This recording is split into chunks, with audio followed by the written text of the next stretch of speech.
mootummaa koloneeffataa Impaayera Itoophiyaa yeroo ammaatti Koloneel Abiyyiin durfamtuuni Oromoota onoota konyaa qellem wallaggaa garaagaraa keessa jiraatan mudataa jiru irratti odeessa bal'aa Oromticha tokkorraa argannetu sagantaa kana keessatti isiniif dhiyaata. Kan kallattiin bilbilee odeeffanneen alattis lixa Oromiyaa godina Wallagga Ba'aa magaalaa Naqamtee keessatti manneen barnootaa qophaa'inaa argaman keessatti barataa akka turan barattoonni Oromoo kutaa 10 guyyaa irraa akkuma qormaata biyyoolessaa seensa yuunivarsiitiidhaaf barbaachisu fudhatanii xumuraniin magaalaa Naqamtee keessatti warraaqsa galaana uummataa dhoosanii ooluu fi kibba Oromiyaa godina Gujii lixa Oromiyaa konyaa Orroo Guduruu Wallaggaa fi onoota lixa Shaggar garaagaraa keessatti gidirfamni hidhattoota mootummaa shiftaa bilxiginnaan hawaasa Oromoo mudataa ture ammas akkuma itti fufetti jiraatu odeeffanneeti jirra. Bal'ina odeessaalee kanneenii sagantaalee keenya as aanan keessatti kan isiniif dhiyeessinu ta'a. Har'aaf odeessa guutuu bilbilaan walitti qabanne keessaa kan Oromticha lixa Oromiyaa hona mana sibuu irraa arganne isiniif dhiyeessuun eegalle. Kan afanittis waluma duraa duubaan taakkina ani xiiqii dhugaasaatii itti dhiyaadha.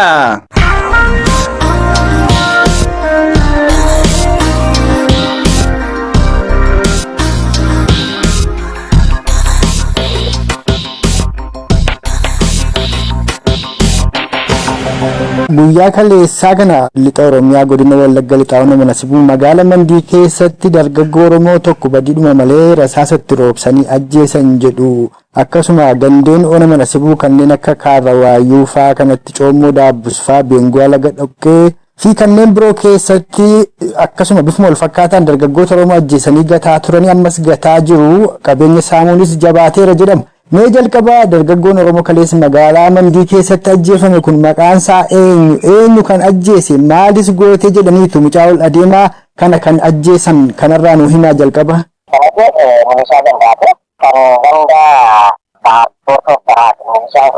Tole.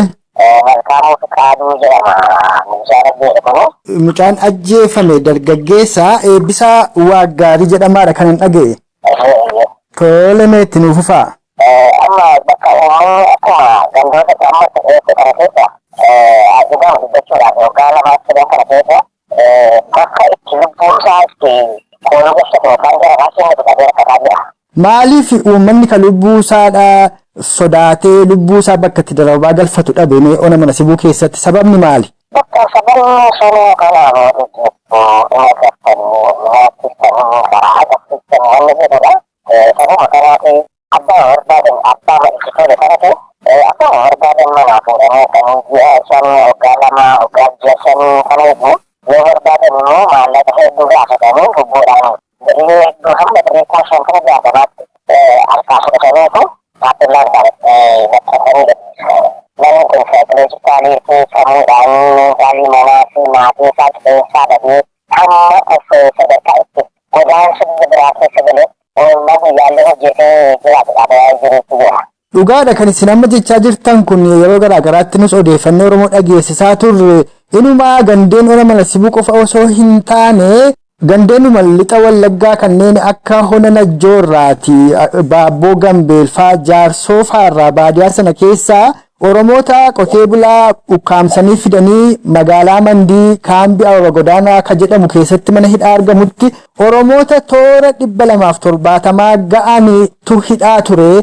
Warri sun waan nyaatanii waan dhugan waan uffatan illee dhabanii gidirfamaa akka turan namoonni mana hidhaa san keessaa ba'anii raadiyoo sagalee walabummaa Oromiyaatti himaa turaniiru.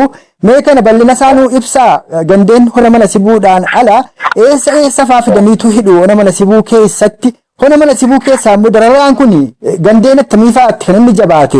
Amma sibba kana gandeen bu'aa Kaarrawaayyuu, Waamaa, Caalaa, Harawee naannoo kana kanarra jira amma sa'aatii kanatti naannoo kanarratti baay'ee gara hammaatanii jedhamu uummanni baadiyyaa amma bakkee amma maqaa dhoofne keessa magaalaa kanneen sassaabbanii jaallatanii gandaa qabdee hidhaa jirti. Namoonni bakka seenan dhabanii baay'ee bakka itti lubbuu keenya Bakka ini kan biar jadi pilihan buat aja muda. Betul betul apa yang disebut ugas segitu itu motor jelas kami jelaskan itu jelaskan motor apa besarnya kami itu namun deebisanii fi dhorkatanii akka hin sochoone baadiyyaa kan keessa illee jedhamee dhorkatanii jira.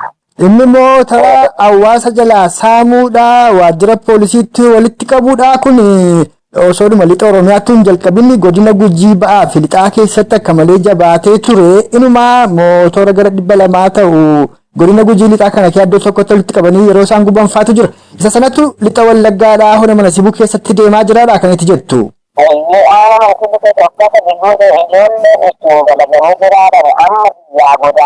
Kan adanya sini orang yang juga orang kadang kan berbuat itu orang itu kadang kadang berbeda dia dia berkata sampai baik dia bukan saya itu semua orang yang kita nih apa sih kadang ini tapi akan menjadi dari jurah jurah perjalanan kadang karena bukan urusannya bukan cinta dan hijrah di sini jadi itu ada kadang ini boleh jurah sehingga amma dah semua orang ini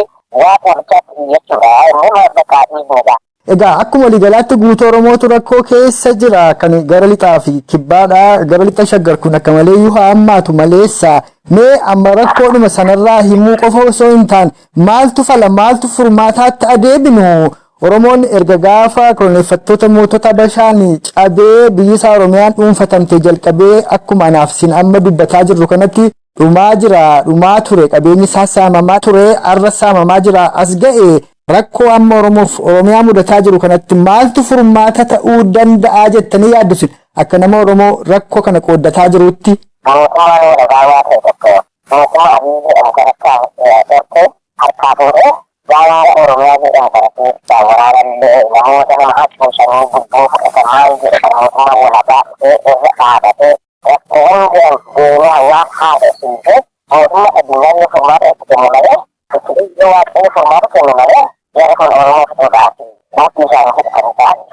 Dhugaadha waaqni furmaatanii fida ammoo yoo namni tattaafatetti gaa waaqni illee nama tattaafate kana jabeesse irree ta'aa fi haa ta'uti mootummaan kun mootummaa abbaa irreeti Oromoon yeroo tokko yitole jedhee impaayera Itoophiyaa kan koote jaallatee keessa hin jiraanne afaan qawween cabsitee afaan qawween agarraattuu irra jiraachaa jirti. Isa kanaaf immoo impaayera ofirraa cabsuu fi qawweetu furmaataa warra jedhamtu jira. Isin maal jettu waa'ee hidhannoo yookaan immoo qawweedhaan lolanii mootummaa kana ofirraa kaasuu irratti maaliif mootummaan kan biraan mootummaan uummataa yoo dhufee qaama amma aangoorra jiru abiyyiin kana yoo kaasee bakka bu'ee uummataaf furmaata fide malee furmaati hin jiru waan jettaniifan jedha furmaanni qawweedhaaf deebii kennuu danda'u qawweedhumaafan kana jedha fida balee impaayera Itoophiyaa kana Oromoon jaallatee keessa hin jiraanne cabsaniitu Oromoof Oromiyaa of jalatti jilbeenfachiisanii agarra irra jiru impaayera Itoophiyaa akkasittiin Oromoof Oromiyaa nyaachaa irra geesse kana keessa Oromoon jiraachuu ni danda'a galmi qabsoo bilisummaa Oromoo eessa impaayera Itoophiyaa dimokiraatessuu moo biyya Oromoo Oromiyaa walaboomsuudha jalqabaa koloneel Abiyyi isa ta'u sirna kana kuffisuudhaaf furmaanni qawweedhaa yaada jedhu irratti isin maal qooddattu dabalataan ammoo Oromoon maaliif qabsaa jira isa jedhu irratti tuuftanii yaada keessan nu laattu.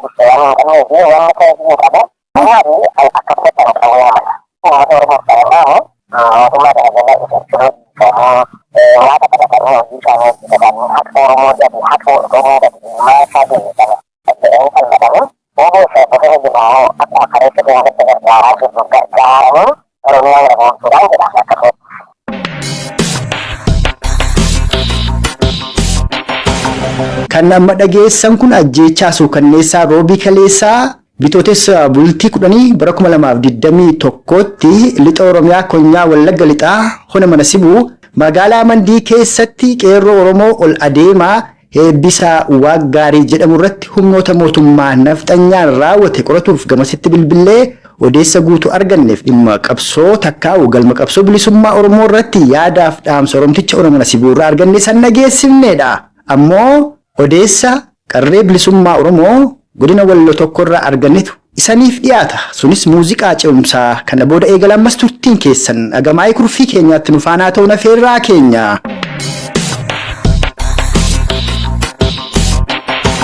Afaarii fi Oromoo walakkaadhaan karaan illee dabalee amma gahaa akka wanni jedhanitti uummata bosonaa qabaachuuf deemni jechaa kana dalaganii karaa faddanii maala silaa rakkoodha ammas dirqiidhaan filannoo kana gaggeessan dirqiidhaan jechuutti jiranii. Tole. Akka agarsiisti maal manatti biyya jiranii biyya adamsaa jiranii. Silaa uummatti Oromoo Walloo maal jedha filannoon kun ni taartii jedhamoo akkuma iddoo kaanii mormaa jira filannoo sobaa ta'uu Oromoo Wallootti beekee. Isa baatee tokkotti gaggoomisanii maallaqaan isaa jiran uummataan beekaare maallaqaan irratti wanni jedhanii dubbisi jiranii dubbaa baatee tokko dubbisee maqaa isaa dhallee iddoon jirre kanatti immoo uummatni Walloo baadiyyaadhaan illee hayyanaa kennuu dideera. Uummata magaalaa kana immoo dirqamaan filannoo kan gootan filannoo kana godhee baattan namni keessan deemuu fudhatama lafi keessan deemuu sanamaa jedhanii akkasitti beekaan baay'ee baay'inaan jiraatu magaalaa firaa kanaati namni ol keessa deemuu hin danda'u namni ol keessa deemee maal akka jiran gaafatuu hin danda'u namni lama wal bira dhaabbate maal haasa'u jedhanii uummata beekanii beekaa akkanaa jedha Walloo kana keessatti. Ammoo akkuma durii Oromoon hidhamaadhuma jira jedhama Wallootti ijoolleen kana dura hidhamte jajjabduun illee manuma hidhaa jirti jedhu warri sun amma gara Amaaraatti achi fudhatammoo godinuma Walloo kamiseedhuma jiru. Baay'inaan gaagartee uummata jechuudha uummata akkartee kanatti sabboonaa warra Oromoof dhukkubsatu san ilaafi agartee akkasitti isaan biyya Amaaraatti fudhatamanii kanatti jeeqaan biyya Galgalaas nama tumanii akkana maali maali siishalee dallabdan jedhanii siishalee daadhiin jedhanii akkanatti jeeqanii jeeqaan baay'inaan Walloo kan keessatti ammaatee jira dhiiraan addaatti akkasitti jeeqaa jiranii dubartii jaartii gurguddoo illee fuudhanii akkasumatti lamdaa dirbataa jiranii guyyaan lamman kana immoo agartee akkuma dhugaasan uummata afaariidhaan dubaraa jedhufanii agartee kanatti yoo saawwan tokko dubbatan jeeqaa kaasuudhaaf yana gabayaa bu'aa jedhanii dhalaa isaanii dhiira isaanii gabayaa keewwallee dhufanii akkasumatti jeeqaa Walloodhaa baay'inaan silaa Walloo nawaa hubanni jettuun qabdu baay'inaan jeeqaa hamma keessa jiran. Silaati kana duras yeroo tokko akkasuma biyyi nagaadha lafti nagaadha haraarri bu'eeredhaniitu daandii uummanni silaa bitee walitti gurguru ka Affaariif ka Walloo kan akkuma ammaa kana bananiitu guyyaa tokkotti warra Affaarii Oromoo Walloo gara 7-14 obbaasani. Amma waan sun illee deebi'ee dhufu mala silaa Oromoon kana shakkaan jiru. Oromoon kana shakkaatu akkatti jiru agartee araara gooneerraa wal keessa deemsanii gabaa godhattanii jedhanii akkasitti sobanii ijaa'ummanni garri ammoo manni baadiyyaa kun agartee uummata jajjaba uummata sabboonaadha uummanni hin beekan laatiin akka isaan jeeqaadhaaf booda waan itti dhufanii jedhu isaanii kana bichaa deemtanii uummata bosonaa qabachuudhaaf agartee daandiin afaraa bananii jedhanii akkasitti daandii afarbaan seetanii beekan. Kanaafuu waan jajjabduu jira kanarraa kaleessa Affaarii gabaa booraa jedhamu baay'inaan dhuftee deemte jedhanii akkanatti gaa'elanii bulanii gaala agartee rakkoo cimaa kaasuu deeman gaasaan uummata miirraa ergaataatti fudhatanii uummatarraa agartee fuula qabanii kanaafuu beekaa baay'inaan jira beekaa guddaatti jira biyya kana keessa.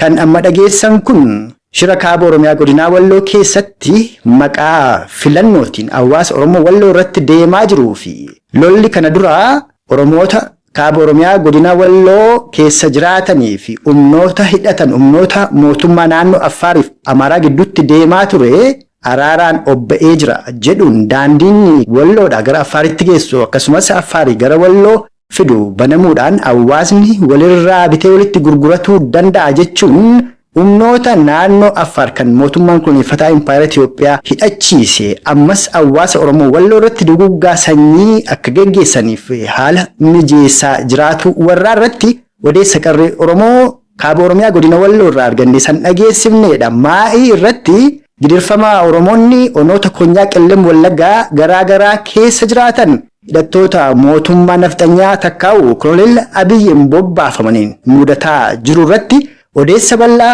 Oromticha konyaa qellem Wallaggaa irraa argannetu saniif dhiyaata. Itti dhiyaadha.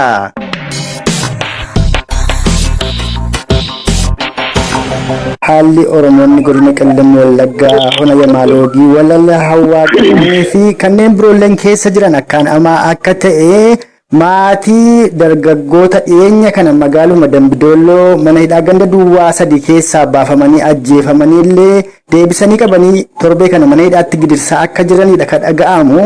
Mee gaggabaabsaatii haaluma waliigalaa godina Qellem Wallaggaa keessatti Oromoota mudataa jiru uummata Oromoof ibsaa. Ayyee keessumaa duraan ala 24 kaasee rakkinni gurguddaan miidhamni daangaa hin qabne saba keenya irra ga'aa jira jechuudha. Suurii fi manneen jireenyaa gubachaa jiru, qabeenyi saamamaa jira, namni du'aa jira jechuudha. Manoota gubatan keessa duraan ala gaafa 24,2021 mana gubataa jiran godina Qellem Wallaggaa aanaa Yamaalagii walal ganda Londee Cabal keessa mana obbo Qaasim Aliyyuu kan jedhamu qabeenya isaa boobee kuntaala 30, boqqolloo kuntaala 40, loojoo kuntaala 5, daawwizzaa kuntaala 15 waliin gubateera.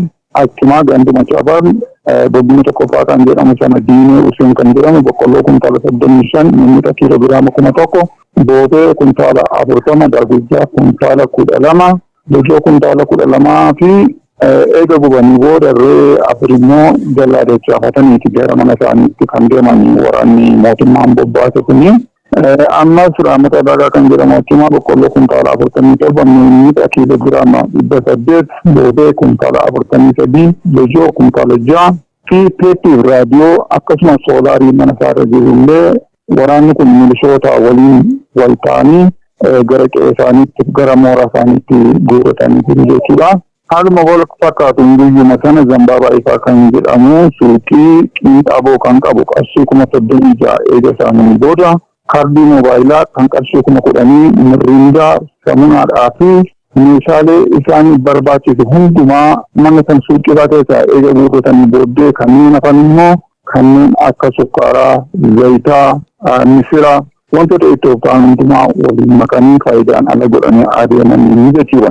Achuma gammachuu Ifaa kan jedhamu obboleessuma Zambaabaa kanaa kan ta'e idduma sana misirroodha fuudhee shanan keessa jira. Fuudhee shanan keessa osoo jiru gocha jarri kun godhaa jiru arganii hamma mucaa baqatanii gaafa deeman misirroo qofti manatti kophaa ishee haftee qarshii jiru kenni jedhanii qarshii jiru hundumaa eegetti laattee booddee kanneen indolii ishee illee walitti qaban zambiilii keessaa mataa isaaniitti galagalchachuudhaan misirrochi sana hamma fedhan eega reebanii booddee warqee morma isheetii gurra isheetii kan qubaa sa'aatiif kan kana fakkaatan hundumaa itti baafatanii firaashii isaan irratti illee gabbaasanii babbaqasanii bakkeetti gatanii adeemanii jechuudha.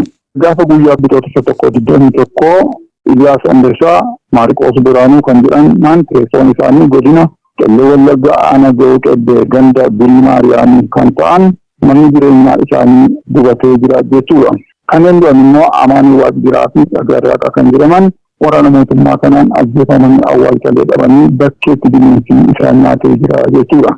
Haaluma wal fakkaatuun bitootessa gaafa 2021 obbo Biraanuu Amaaroo fi obbo Fiqiruu Raagaa kan jedhaman teessoon isaanii aanaa Yamaalagii walal ganda Dimboo kan jedhamtu kan ta'anii shan wajjin hariiroo qabdu maqaa jedhu mana jireenya isaanii hundumaa qabeenya isaanii guutummaa wajjin itti gubanii deemanii jiru. Daa'imman maatii kana hundinuu yeroo ammaa kana bakka itti roobaa fi aduu dheessan baqatanii namni kamillee jarreessan kana ofitti qabee akka obboleeyyiin bishina gochaa jiru diinummaa amaa akkasii godhaa jiru jechuudha.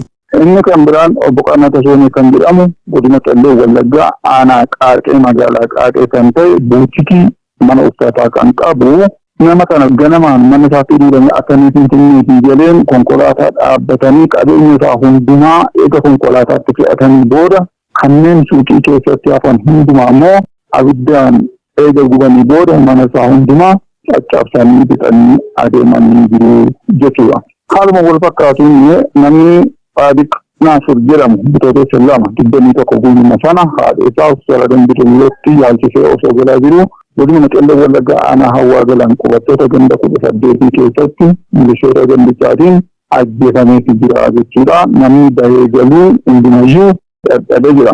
Milishoonni ganda 18 sun ergama gooftolii isaanii irraa fudhatanii tajaajilli adda addaallee gandoota ollaarraa akka citu godhanii jiru jechuudha. Gandooti ollaa tajaajillee raajate kun gandoota akka loonte cabal, laaloo koyii, laaloo udoo, barbaashii gandoonni kun akka geejjibni ana sadii canqaa irraa ka'ee ganda sana akka hin galle, Macharaa irraa ka'ee ganda sana akka hin galle, Gabaaroo irraa ka'ee ganda sana akka hin galle sanii tajaajila isaanii deddeebisa maqaa jedhuun karaa kana kutanii geejjibni kamiyyuu motorri doqdoqqeen saayikiliin kamillee deddeebisaan uummata akka hin deddeebine gochuudhaan karaarra dhaabbatanii gochaa hamaa akkasii godhaa jiru. Haaluma wal fakkaatuun zayitaaf sukkaara kanneen heeyyama qaba akka mootummichaatti jedhamu gandoota sana sadanii akka maayiyaasiitti kennaatullee karaatti itti ba'anii osoo uummata kanaaf deemaa jiru meeshaa itti qabuun naanneef jedhanii qabeenya kana irraa saamanii fayyadamaa akka jiran amma har'aatti kun ta'aa jira jechuudha. Inni kan biraan obbo Mitikuu Ayyaanaa kan jedhamu baruma kana keessaa miidhamni sadii humna mootummaa hidhatee jiru kanaan nama dhuunfaa kanarra qaqqabeetu jira. Obbo Mitikuu Ayyaanaa kun keessumaa godina Qellem Wallaggaa aanaa Yamaalagii Walaal ganda guddina Micooti miidhamoota sadii irra ga'ee jira baruma kana. Miidhamni tokko obboleessaa Caalaa Ayyaana kan jedhamu waraanni mootummaa kun manaa fuudhee jala ajjeesee inni kan biraa lammaffaan mana jireenya isaa qabeenya guutuu wajjin jalaa gubanii inni sadaffaan immoo bitootessa gaafa sagadii jechuudha qabeenya isaa manatti hafan kanneen ijoolleen isaa ittiin jiraatan jalaa saamanii mooraa isaaniitti geeffatanii jiru jechuudha. Qabeenyi gaafa bitootessa sagalii saamame kun midhaan callaa kuntaala 80 mana hin qaban waan ta'eef bakka hiriyoota isaanii bira ijoolleen isaanii kaa'atanii achii konkolaataa fidanii uummata fidachaasanii milishoota adda addaa fidachaasanii konkolaataa isaaniitti fe'atanii loon 19 ameessa 7 waatii waliin gaangolii 2 harroota 4 bushaayee 28 fi lukkuu 42 guutummaan guututti kan hundumaa saamanii mooraa isaanii kan birkii akuukkuu jedhamu ana Yamaalagii Walaal jedha achitti guurratanii yeroo meeshaa kana saamanii deemaa jiran meeshaalee adda addaa meeshaalee waraanaa gurguddaa fi xiqqaa dhukaasuudhaan dhiichisaa qabeenya kana saamanii akkasitti jedhanii ammarraatti haala kanatu jira jechuudha. Tole egaa ulfaadhaa dhugaalumatti gochaalee hamoo akkaan suukanneessoo ta'anidha kan deemaa jiru. Honoota godina Qellem Wallaggaa hunduma keessatti yuugaa hunda kaafne fixuu hin dandeenyu amma kan magaalaa Dambidollootti ta'e jedhamu mucaan tokko baatiidhuma 2-3 kana keessa magaalaa Dambidolloo mana hidhaa ganda duwwaa 3 keessatti argamutti hidhamee achi keessaa baafamee ajjeefamuu isaatu kan hin beekamu. Ammoo torbe tokko dura abbaaf haala isaa qabanii hidhanii jedhu. Meeshaa kan eenyu isaan gabaabsaan ukaasaatii dabalataan ammoo gabaabsitanii dhaamsa muraasatti dabalataniitu daqiiqaa 1-2 keessatti osoo xumurtanii fuuldura bal'inaan sirriitti deebi'eensi odeeffadha. Ta'ee gaariidha. Qeerroon duraanii waraana mootummaa kanaatiin ajjeefame qeerroo Kaayyoo Abbisee jedhama. Barreessaa barruulee garaagaraa fi quuqama Oromummaa isaa nama galmeessu ture. Keessumaa magaalaa Dambidolloo ganda duwwaa 3ttidha kan inni ajjeefame jechuudha. Yeroo sana abbaa isaa immoo ulee sibiilaatiin dubbee isaa irra baqasaniiti kan miidhanii turanii. Ammas torbanuma dabalatee kana keessaa obbo Abbootii gaarummaa kana kan jedhaman gaafa 28-21 bariisaa 11 irratti mana jireenya isaanii keessaa ukkaamsanii jiru. Ammaan gaammaatti jaarsifni achi buuteen isaanii hin beekamu jechuudha. Kun Dambidolloo duwwaa 3 keessatti ta'aa waan jirudha. Kan nuti haasa'aa jirru kun gocha mootummaan shiftaa kun godhaa jiru wanta agarree dhageenyu waan muraasaadha. Wanti nu dubbannu kun akka nama garba guddaarraa qalaadhaan bishaan tokko budduufateeti malee gocha ta'aa jiru kana hin dubbanna hin barreessina jennu yeroof waraqaan nu waan ta'eef tokkuma tokko keessaa fuunee muraasasee gurra isin buusna gurra uummataatiin keenya jechuu barbaadeen. Tole egaa ulfaadhaa asuma kana hundumaa ammoo Oromoo irraa hambisuuf maaltu falaaka jedhuu fi galmi qabsoo bilisummaa Oromoo immoo eessa walabummaa Oromiyaaf immoo impaayera Itoophiyaaf kan Oromoon aarsaa baasaa jiru isa jedhume gabaabsaati nuukaasaatii haa xumurru. Yeroo kana kan cimee uummata keenya miidhaa jiru impaayera Itoophiyaati. Impaayerri Itoophiyaa yeroo ijaaramte sun maqaa waliitiin ijaaramte yeroo ijaaramte immoo hayyuu Oromoo gootota Oromoo barattoota Oromoo galaafachaaf nyaachaaf saamaraatti furdachuu iyyuu haadhiistu malee yeroo duraatti kan isaan mana gubaa qabeenya saamaa turan